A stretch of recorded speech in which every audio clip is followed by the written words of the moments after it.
Good morning, Toby Johnson. I'm Kaylee, and it's First Things First period on Monday, August 31st, 2015.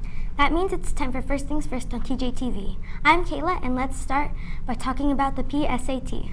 Do you want to attend college after high school? If so, you will want to consider taking the PSAT. The PSAT is a practice exam designed to provide students with their weaknesses and strengths prior to taking the SAT exam.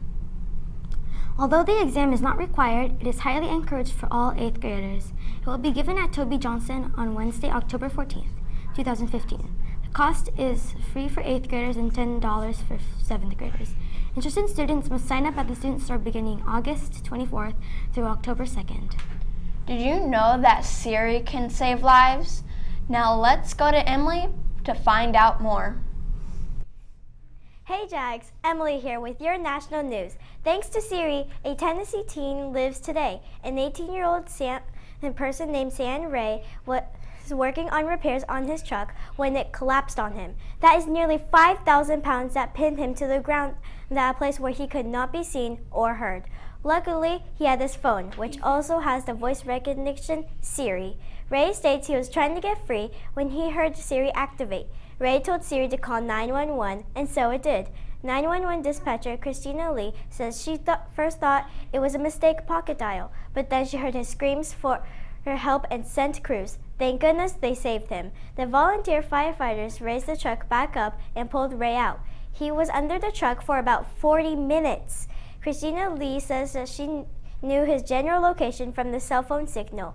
She said Ray helped them pinpoint his exact spot. Thanks to the Associated Press, you can find out more information at tweentribute.com. Well, that's it for me. I'm Emily. Now back to you. Thanks, Emily.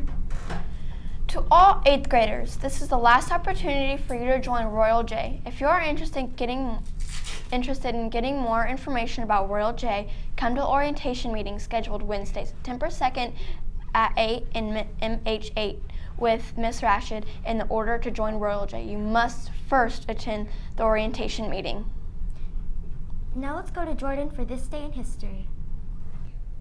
Hey Jags, Jordan here with This Day in History. In France, 1997, Princess Diana of Wales and her partner Dodi Fade and their driver Henry Paul were killed in a car crash while escaping from the paparazzi. In the U.S., 1954, Hurricane Carol made a landfall on Long Island and Connecticut with nearly 70 deaths and millions of dollars in damage. In 1999, a plane crash belonging to the private Argentine Airlines crashed in Argentina's capital with a total of 69 out of 90 passengers and crew.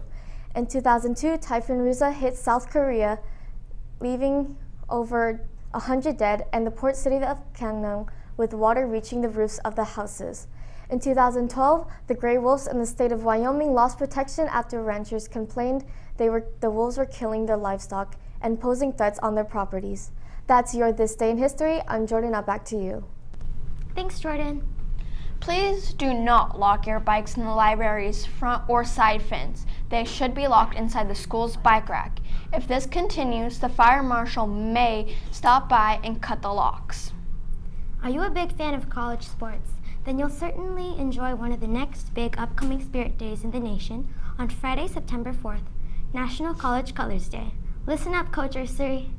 National Colors Day dates back to 2004 when it was founded by the Collegiate Licensing Company and was intended to represent their positive enthusiasm towards their favorite college sports teams in the NCAA.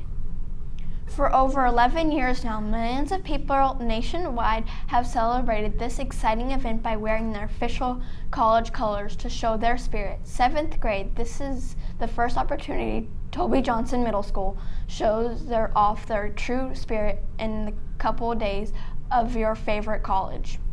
Now let's go to Ethan for our local news. Hey Jags, Ethan here with your local news. Authorities say a Bay Area freeway where high voltage power lines crashed onto the lanes will be closed again for emergency repairs. An 8-mile stretch of Interstate 101 in Burlingame was shut down for about 18 hours after a crane operated by a Caltrans contractor struck a high voltage tower. The tower collapsed Friday night and PG&E power lines carrying 115,000 volts each fell across the highway. The lines fell on top of some cars, trapping 22 people for several hours until the lines were de-energized. All but one lane reopened Saturday afternoon. US 101 was closed yesterday in Millbrae and Burlingame until 10 p.m. until 4 a.m. today for an emergency repair project.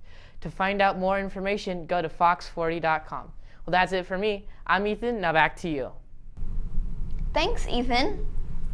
If you missed the Scholastic Book Fair, please go online for an online sale which runs through tomorrow.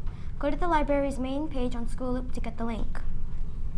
Well, that's it for today's show. We've hoped you enjoyed this episode of First Things First on TJTV. I'm Kaylee. Have a great day. And I'm Kayla. It's National Trail Mix Day.